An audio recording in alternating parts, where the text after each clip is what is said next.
ہر قسم کی حمد و ثنا کبریائی بڑائی اللہ سبحانہ و تعالیٰ کے لیے ہے۔ بے شمار درود و سلام نازل اللہ کی بغضیدہ بندوں پر، انبیاء کرام علیہ الصلوۃ والسلام پر، خصوصاً ہمارے آخر نبی جناب احمد مصطفیٰ محمد مصطفیٰ صلی اللہ علیہ وسلم پر۔ اللہ رب العالمین کے فضل و کرم سے 15 روزہ دینی تربیتی پروگرام کی یہ 44ویں نشست ہے، اور آج کی اس نشست کا موضوع ہے سیرت حضرت عثمان ابن عفان رضی اللہ تعالی عنہ۔ اس سے قبل ہم 2 خلفاء کے بارے میں بات کر چکے ہیں، خلیفہ اول خلیفہ رسول حضرت ابوبکر صدیق رضی اللہ تعالی عنہ، اور دوسرے خلیفہ امیر المومنین حضرت عمر فاروق رضی اللہ تعالی عنہ۔ ان دونوں کے سلسلے میں ہم ان کی سیرت کو دیکھ چکے ہیں، حیات طیبہ کو دیکھ چکے ہیں۔ آج انشاءاللہ العزیز حضرت عثمان بن عفان رضی اللہ تعالیٰ عنہ کی سیرت کو ہم جاننے کی کوشش کریں گے، آپ کی زندگی کو جاننے کی کوشش کریں گے۔ صحابہ کرام کی زندگیاں ہمارے لیے نمونہ ہیں، ہمارے لیے ماڈل ہیں۔ صحابہ کی زندگیوں کو ہم پڑھیں، سمجھیں، غور و فکر کریں، اور وہ کردار اپنے اندر داخل کرنے کی کوشش کریں جو صحابہ کرام نے اللہ کے اس دین کو قبول کرنے کے بعد اپنے اندر پیدا کیا۔ حضرت عثمان غنی رضی اللہ تعالی عنہ اللہ کے نبی صلی اللہ علیہ وسلم سے رشتے اور ناطے کے طور پر بڑی قربت رکھتی ہیں۔ اگر سلسلے نسب کے اعتبار سے اگر دیکھیں تو اللہ کے نبی صلی اللہ علیہ وسلم کے بھانجے بنتے ہیں۔ کیسے؟ عروہ جو حضرت عثمان غنی رضی اللہ تعالی عنہ کی والدہ ہیں، عروہ بنت ام حکیم بنت عبد المطلب، یعنی اللہ کہ نبی صلی اللہ علیہ وسلم کے دادا عبد المطلب کی پوتی ہے ان کی والدہ۔ کیسے سلسلہ بنائیں گے؟ عروہ بنت ام حکیم بنت عبد المطلب۔ اب اللہ کے نبی صلی اللہ علیہ وسلم کو ایسا ہی دیکھ لیجئے، محمد صلی اللہ علیہ وسلم بن عبداللہ بن عبد المطلب۔ تو اللہ کے نبی صلی اللہ علیہ وسلم کے بھانجے بنتے ہیں، اور قریشی اس لیے حساب سے بن جاتے ہیں آ کر کے 5ویں پیڑھی میں جا کر کے۔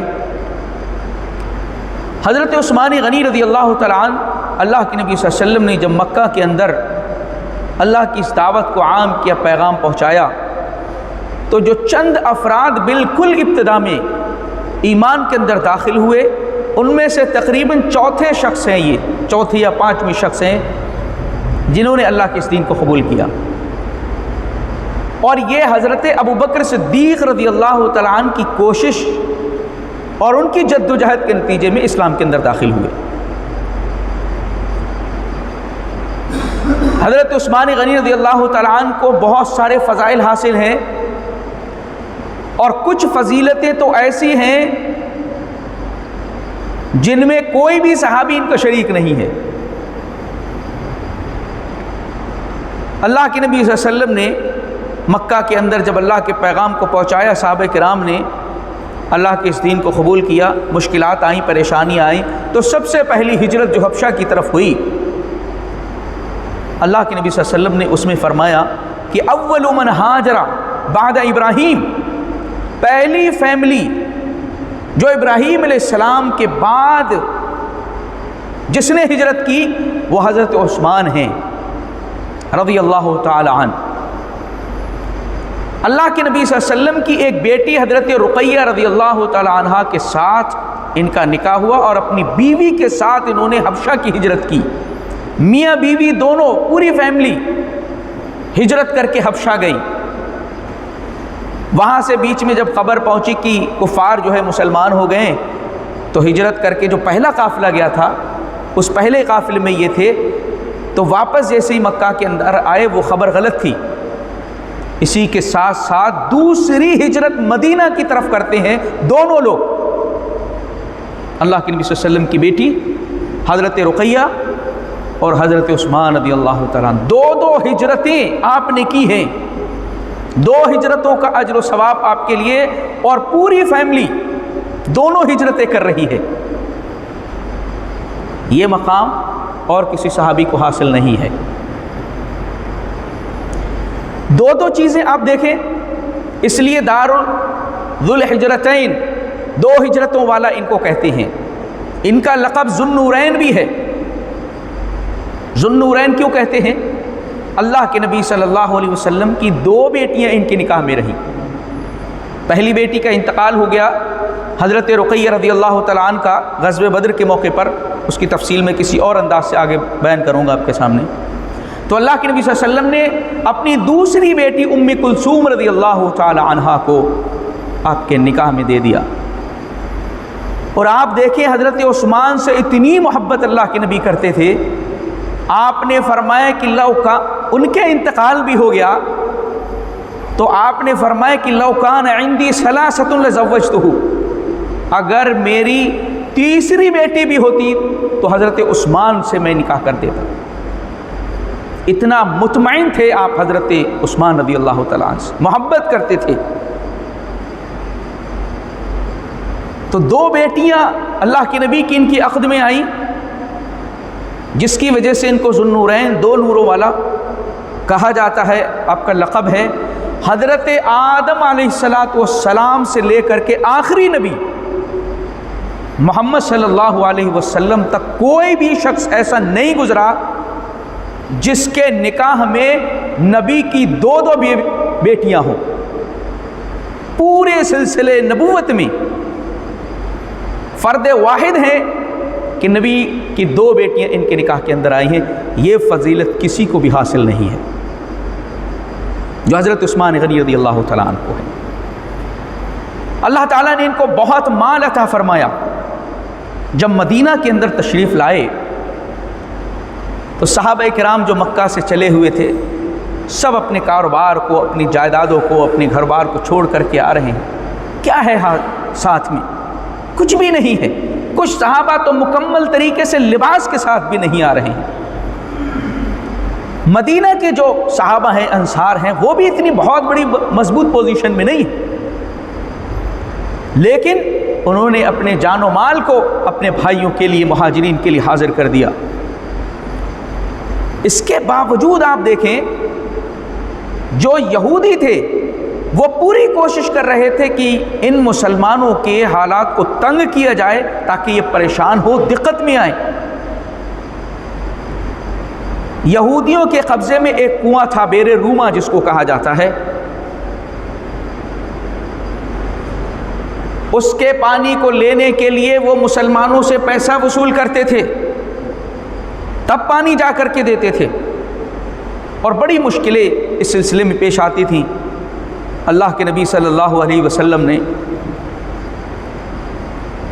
ارشاد فرمایا, صحابہ سے خطاب کیا کہ من حفر رومۃ فلہ الجنہ, جو بیر روما کو کھودے گا یا اس کو وقف کرے گا مسلمانوں کے لیے, اللہ اس کو جنت عطا کرے گا. حضرت عثمان غنی رضی اللہ تعالیٰ عنہ نے, اب یہودیوں نے کیا کیا, اللہ کے نبی صلی اللہ علیہ وسلم سے سودا ایسا کیا کہ آدھا کنواں ہم فروخت کریں گے, بس آدھا نہیں کریں گے. اس کا طریقہ کیا ہوگا, ایک دن مسلمان پانی لیں گے, دوسرے دن ہم پانی لیں گے, آدھی ملکیت ہم فروخت کریں گے. اللہ کے نبی نے جب صحابہ سے اس بات کے لیے کہا تو حضرت عثمان رضی اللہ تعالیٰ عنہ نے کہا کہ اللہ کے نبی, میں اس کو لے لیتا ہوں, میں اپنے خرچے سے اس کو ادا کرنے والا ہوں. اللہ کے نبی صلی اللہ علیہ وسلم نے ان کو بشارت دی اور کہا کہ عثمان تم مسلمانوں کے لیے اس کو وقف کر دو. کہا اللہ کے نبی میرے پاس ملکیت بھی نہیں رکھتا میں اس کی, یہ مسلمانوں کے لیے وقف ہے.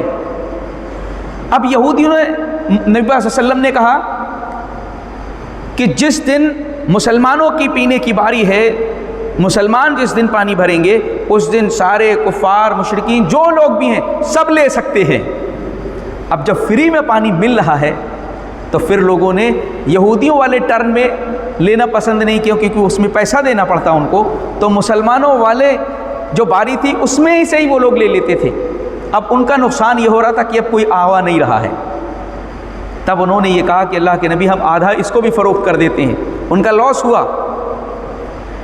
حضرت عثمان رضی اللہ تعالیٰ عنہ نے وہ آدھا بھی خرید کر کے سارے مسلمانوں کے لیے وقف کر دیا، اور وہ میٹھا پانی مدینہ والوں کے لیے، غریبوں ہو مسکین ہو کوئی بھی ہو، ہر ایک اس کو استعمال کر سکتا ہے۔ اللہ کے نبی صلی اللہ علیہ وسلم نے اس پر جنت کی بشارت کا وعدہ کی، فلاح الجنہ اس کے لیے جنت کی بشارت ہے جو بیرونی ماہ کو مسلمانوں کے لیے عام کرتا ہے۔ اسی طریقے سے سن 9 ہجری میں غزوہ تبوک کے سلسلے میں آپ کو معلوم ہے کہ حالات کتنے تنگ تھے، سفر کتنا طویل تھا، موسم کتنا سخت تھا، اور سواریاں بہت کم تھیں۔ اللہ کے نبی صلی اللہ علیہ وسلم نے مختلف انداز سے صحابہ کرام کو اس کے لیے تیار کیا۔ آپ نے فرمایا کہ من جہز جیس العسرہ، جو شخص اس تنگ دستی والے لشکر کو تیار کرے گا فلاح الجنہ اس کے لیے جنت ہے۔ اللہ کے نبی صلی اللہ علیہ وسلم کی خدمت میں حضرت عثمان غنی رضی اللہ تعالیٰ عنہ 1000 دینار کی اپنی قمیض کے اندر رکھ کر کے لائے، اللہ کے نبی کی جھولی میں ڈال دی۔ آپ اس کو الٹ پلٹ رہے ہیں اور کہتے ہیں ما ضر عثمان ما عمل بعد اليوم قط، آج کے بعد عثمان کو کوئی چیز بھی تکلیف نہیں پہنچا سکتی، آج کے بعد کوئی عمل نہ بھی کرے عثمان کو جنت سے جانے کے لیے کوئی نہیں روک پائے گا۔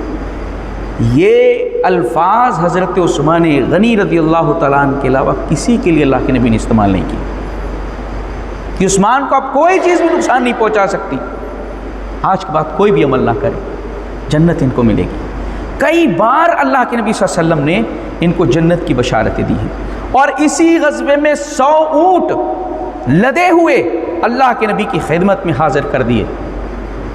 اس غزوے کے لیے بے تحاشا مال کو خرچ کیا، اور اللہ نے خوب مال عطا کیا، اس لیے ان کو عثمان غنی کہا جاتا ہے، مالدار۔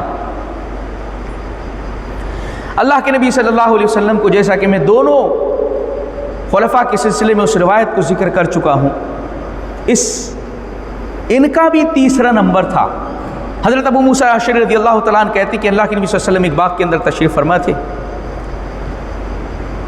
اور دروازے پر دستک دی گئی تو آپ نے فرمایا کہ ابو موسیٰ افتح لہ وابشروا بالجنہ، دیکھو کون ہے، دروازہ کھولو، آنے کی اجازت دو اور ان کو جنت کی بشارت دو۔ جا کر کے دروازہ کھولتے ہیں، اجازت دیتے ہیں، تو دیکھا کہ حضرت ابو بکر ہیں، جنت کی بشارت ان کو دی، انہوں نے اللہ کی تعریف بیان کی، الحمدللہ اللہ کا شکر ہے۔ دوبارہ سے اللہ کے نبی صلی اللہ علیہ وسلم نے فرمایا کہ اور دستک ہوئی، افتح لہ وابشروا بالجنہ، دروازے کھولو اور ان کو بھی جنت کی بشارت دو۔ دیکھا کہ حضرت عمر فاروق رضی اللہ تعالیٰ عنہ رہے، انہوں نے بھی اللہ کی اس پر تعریف کی، الحمدللہ۔ تیسری بار بھی آپ نے کھولنے کا حکم دیا، کہا کہ افتح لہ وابشروا بالجنہ حتی بلوا تکون او تصیبہ، اس میں اللہ کے نبی نے ایک بات کو ایڈ کیا ہے، کہا کہ کھول دو، ان کے لیے اجازت دو اور ان کو جنت کی بشارت بھی دینا، اور ساتھ میں یہ کہ وہ ایک آزمائش میں مبتلا کیے جائیں گے، ان کو تکلیف دی جائے گی۔ حضرت عثمان غنی رضی اللہ تعالیٰ عنہ تھے، دروازے جب کھولا جاتا ہے تو ان کو جب اس بات کو بتایا نہیں پاک صلی اللہ علیہ وسلم کی، تو کہتے ہیں الحمدللہ اللہم صبر واللہ المستعان، ساری تعریف اللہ کے لیے ہے، اللہ صبر کی توفیق عطا فرما، اور اللہ مجھے اپنے آپ کو حامی و مددگار بنا دے، کیونکہ مصیبت کی اور جو آزمائش کی اللہ کے نبی نے یہ بات کہی تھی، کہا کہ اللہ اس پر مجھے ثابت قدم رکھے۔ یہ الفاظ ہیں، آپ یہ دیکھیں کہ شہادت کے وقت تک ان الفاظ کو محفوظ کر کے رکھا حضرت عثمان رضی اللہ تعالیٰ عنہ، بڑی عظیم الشان شخصیت ہے۔ اللہ کے نبی صلی اللہ علیہ وسلم احد پہاڑ کے اوپر ہیں، ہلنے لگا، کانپنے لگا وہ احد پہاڑ۔ آپ نے فرمایا کہ اثبت احد، اے احد پہاڑ ٹھہر جا، فإن علیک نبی وصدیق والشہیدان، کہ اے احد ٹھہر جا، تیرے اوپر ایک نبی ہے، ایک صدیق ہے اور 2 شہید ہیں، حضرت عثمان غنی رضی اللہ تعالیٰ عنہ، حضرت عمر فاروق رضی اللہ تعالیٰ عنہ، ان دونوں کی شہادت کی اللہ کے نبی صلی اللہ علیہ وسلم نے بشارت عطا فرمائی۔ حضرت عثمان غنی رضی اللہ تعالیٰ عنہ اتنے باحیا تھے، اللہ کے نبی صلی اللہ علیہ وسلم کی اس حدیث کے ذریعے سے آپ اس بات کو سمجھنے کی کوشش کریں۔ حیا جو ایمان کی شان ہے، جان ہے، اور جس میں حیا نہیں، شرم نہیں، وہ بے ایمان ہے، اس کے اندر کچھ بھی کر جائے اس پہ کوئی چیز روکنے نہیں۔ حیا انسان کی فطرت کے اندر ہے۔ حیا کیا ہے؟ برائی کے کاموں کی نفرت انسان کے اندر پیدا ہو جائے، یہ حیا ہے اور شرم ہے۔ حضرت عثمان غنی رضی اللہ تعالیٰ اس کے اندر بدرج اتم حیا آپ کے اندر پائی جاتی تھی۔ اللہ کے نبی حضرت عائشہ رضی اللہ تعالیٰ نے کہتی کہ اللہ کے نبی صلی اللہ علیہ وسلم لیٹے ہوئے تھے، حضرت ابوبکر صدیق رضی اللہ تعالیٰ نے اجازت طلب کی، اجازت دی اور آپ لیٹے رہے۔ اس کے بعد حضرت عمر آتے ہیں، ان کو بھی اجازت دی گئی، اللہ کے نبی پھر بھی ایسے ہی لیٹے رہے۔ تیسری بار حضرت عثمان غنی رضی اللہ تعالیٰ عنہ جب داخل ہوئے، آپ اٹھ کر کے بیٹھ گئے، وَجَلَسَ وَسَوَّى ثِيَابَهُ، اپنے کپڑے کو بھی درست کر لیا، کچھ تھوڑا سا پنڈلی وغیرہ کھلی ہوئی تھی اس کو بھی درست کر لیا۔ یہ ماجرا حضرت عائشہ رضی اللہ تعالیٰ عنہ دیکھ رہی تھی۔ ان تینوں کے جانے کے بعد حضرت عائشہ رضی اللہ تعالیٰ عنہ نے کہا اللہ کے نبی، حضرت ابوبکر آئے تب بھی آپ ویسے ہی لیٹے رہے، حضرت عمر آئے تب بھی آپ ویسے ہی لیٹے رہے، لیکن جب حضرت عثمان آئے تب آپ اٹھ کر کے بیٹھ گئے، کپڑے کو بھی درست کیا آپ نے، ایسا کیا ہے؟ کیوں آپ نے ایسا کیا ہے اللہ کے نبی؟ تو کہتے ہیں اللہ کے نبی صلی اللہ علیہ وسلم ارشاد فرماتی الا استحی من رجل تستحیہ منہ الملائکہ، ارے کیا میں اس شخص سے حیا نہ کروں جس سے فرشتے بھی حیا کرتے ہیں؟ یہ مقام تھا حضرت عثمان غنی رضی اللہ تعالیٰ، یہ مقام حضرت عثمان غنی رضی اللہ تعالیٰ عنہ کا تھا۔ صحابہ کرام کو پڑھتے چلے جائیے، سیرت کو دیکھتے چلے جائیے، کچھ خصوصیتیں ایسی ہیں جو بعض صحابہ کے اندر بڑی بدرج اتم موجود ہیں ان کے اندر۔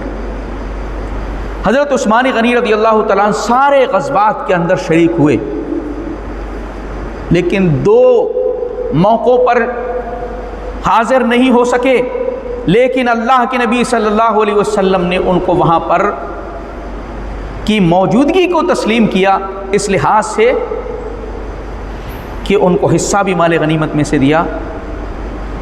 2 موقعوں پر غزوہ بدر کے اندر بھی شریک نہیں ہو پائے، اور صلح حدیبیہ میں بھی نہیں، بیعت رضوان جو ہوئی درخت کے نیچے اس میں بھی شریک نہیں تھے۔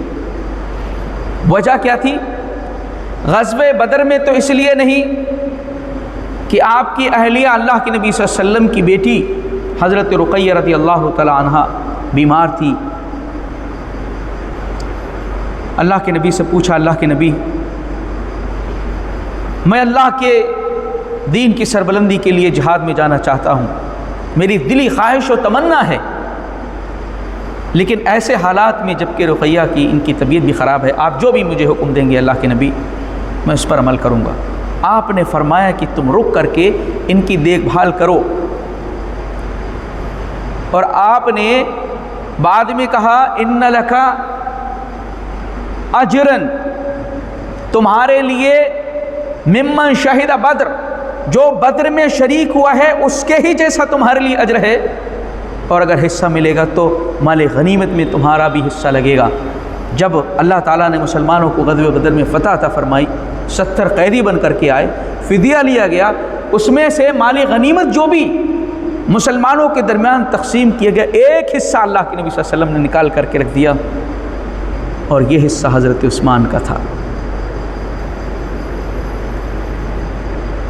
آپ نے فرمایا کہ جو ثواب اور اجر بدر کے اندر شریک ہونے والے مجاہدین کو ملے گا وہی تمہارے لیے ہے،